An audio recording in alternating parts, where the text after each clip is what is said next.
President Trump's obsession with elections he's won, an election he lost, but claimed to have won, elections he's afraid Republicans may lose, is well documented. There's a great deal of worry among election officials across the country that Trump will use whatever tools he has at his disposal, including, most alarmingly, America's intelligence services, to create doubt and confusion around the upcoming midterms. Joining me tonight to discuss this and more, Jonathan Karl, the chief Washington correspondent at ABC News and author of Retribution, Donald Trump and the Campaign That Changed America. Liz Landers is the White House correspondent for PBS NewsHour. Jonathan Lemire is a staff writer at The Atlantic and a co-host of Morning Joe on MS Now. And Michael Shearer is a staff writer and a White House correspondent at The Atlantic. Thank you all for joining me. Let's talk about this word, nationalize. There's a lot of stuff to unpack here. John, what does it mean to nationalize an election? Well, I think for Trump, it means to go in there and run the elections in states and localities that he's lost. I mean, there isn't a great grand strategy here, but he's talking about some sense of a federal takeover of the way the elections are run. Again, primarily, exclusively focusing on places that he lost in 2020. Right. Let's listen to what Trump told former Deputy Director of the FBI and current podcaster Dan Bongino this week about this issue. The Republicans should say, we want to take over. We should take over the voting in at least 15 places. The Republicans ought to nationalize the voting. And we have states that are so crooked, and they're counting votes. We have states that I won that show I didn't win. So here's a trivia question for all you political nerds. What does Article 1, Section 4, Clause 1 of the Constitution say about this issue? Please feel free to hit your buzzer at any time. Michael, yes. It says states run elections. Ah, interesting. So, and you know, President Trump came in, he issued a bunch of executive orders. He tried to get rid of mail voting. He tried to change voting machine technology. He tried to impose voter ID. Almost all of that has been thrown out by the courts. There's some still pending, but it's not going anywhere. The courts can read the Constitution, even if the president can't. He can't get very far there. Now, what we've seen the last couple of weeks, though, is something else. He is using the full powers of the federal government, the FBI, the Office of Director of National Intelligence, and other people in the Justice Department to suck up information to try and confirm the debunked theories he has about the 2020 election, the 2022 election, in the hopes that he might find a spark in all the smoke that's been created by his allies. And that's a separate program that's been going forward. John, I don't want to get all Schoolhouse Rock here, except that I actually do. But why is it that why is it the founders, the framers of the Constitution, thought it was important to devolve election supervision to local authority? Well, in part to prevent exactly this from from a president or some sort of ruler to try to rig the system. The authority should be in the states. That's the United States of America. It's right at the beginning it was set like that. And I think there's other interviews where the president has given about this where he's highlighted Philadelphia, Detroit, Atlanta. What are those? Those are big blue cities where, frankly, majority-minority cities that he lost, and he knows where Democrats will do well again. And Tulsi Gabbard heads there as DNI, suggesting that there's some sort of foreign interference in American elections. She made a separate trip to Puerto Rico. Her team did, looking for it there as well. And this is President Trump not just trying to relitigate 2020, but Democrats are afraid this is about 2026, 2028, sowing confusion with the voter rolls, and while also perhaps putting even ICE agents on the streets. I want to come back to the extraordinary image of a director of national intelligence being involved in a law enforcement activity in Georgia and also Puerto Rico. Obviously, I want to come back to that in a minute, but I want to stay on this question of how it would even work in Trump's conception.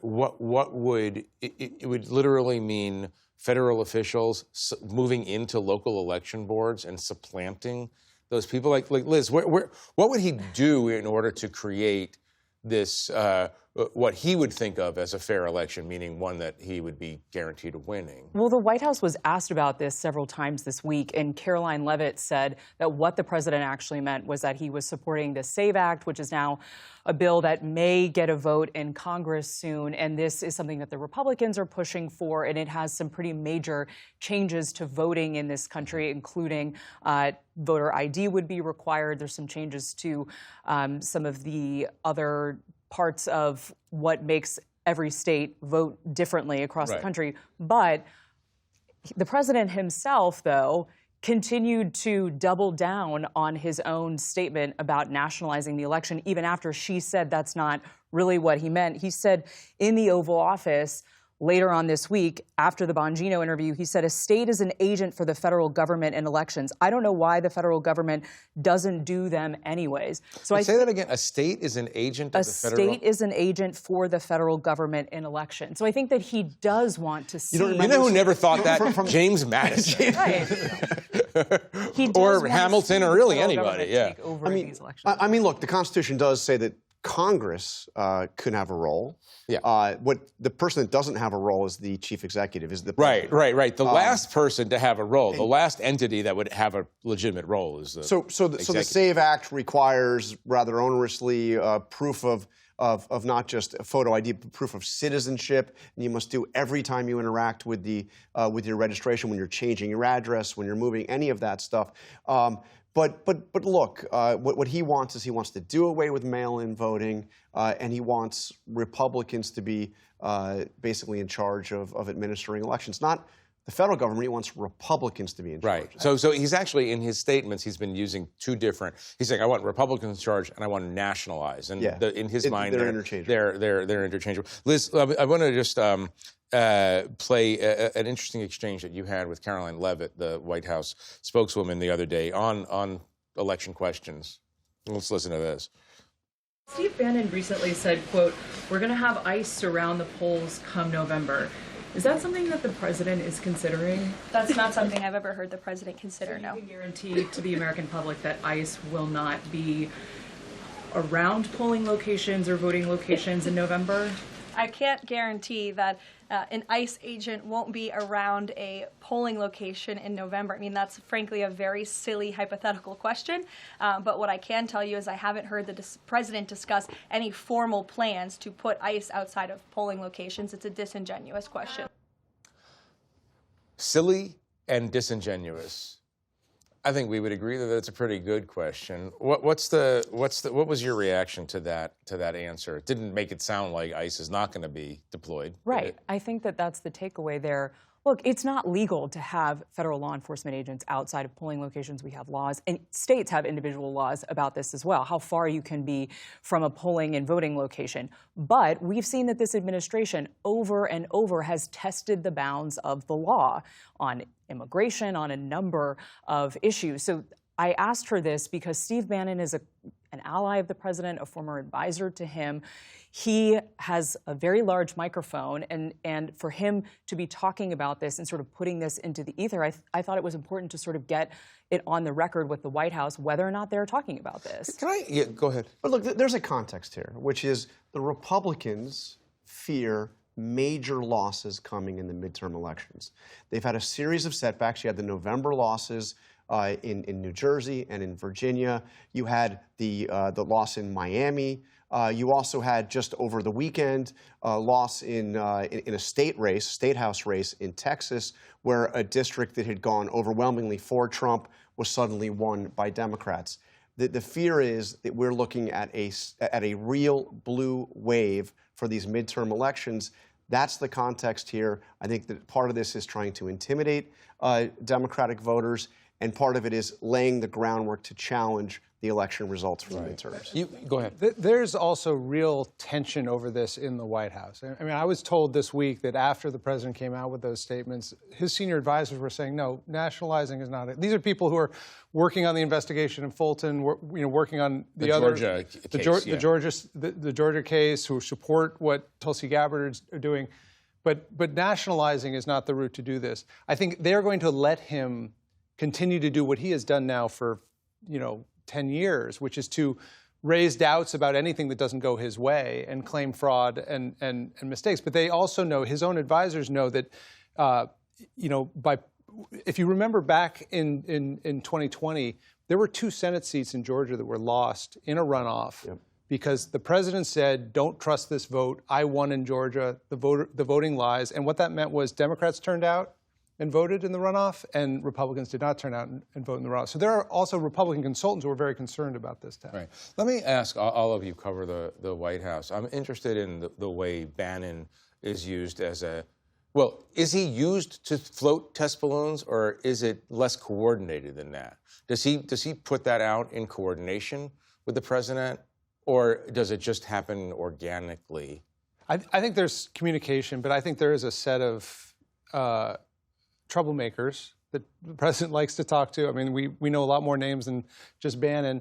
You mean like the Laura Loomer type? Yes, and other people, activists in the party, people who, conspiracists around election stuff he talks to. But they are not part of the internal government process. But there are times where the president will reach out to Steve Bannon and take his advice on things. And sometimes the coordination, often it's just Bannon going first, but sometimes the president gets there because Bannon has sort of planted the seeds. And on this one, it's not just ICE agents. He's even suggesting the Insurrection Act should be called in November. And the 101st Airborne. He wants to send the 101st Airborne to polling places. He said that this week. But that's your question next week, I guess. Right. But I have to. Some of the craziest stuff on this is on Donald Trump's Truth Social feed. It's not even from Steve Bannon or any of the conspiracy theorists. I mean, as he is sending Tulsi Gabbard, his director of national intelligence, to Fulton County, we also see on his Truth Social feed, he is posting one of the wackiest conspiracy theories that I ever encountered about 2020, which is that Italian spy satellites were used to hack into voting machines to flip votes. And it even added new elements to this. It's an old theory. It goes back, I wrote about it like 5 years ago. But the new element of the theory is that the Chinese funded it, the CIA big central computer was about it, and the FBI covered it up. This is on the President of the United States social media platform. The Vice President's in Italy right now, getting to the bottom of it. At the very time. How many satellites does Italy have, anyway? I mean, we spent a lot of time talking about Italian satellite technology. What I learned in reporting on the last time we dealt with his 2020 stuff is that he asked his DNI at the time, who was John Ratcliffe, the current CIA director, to use the power of the DNI to look into this stuff. And Ratcliffe had to quietly explain to him that, we don't do domestic law.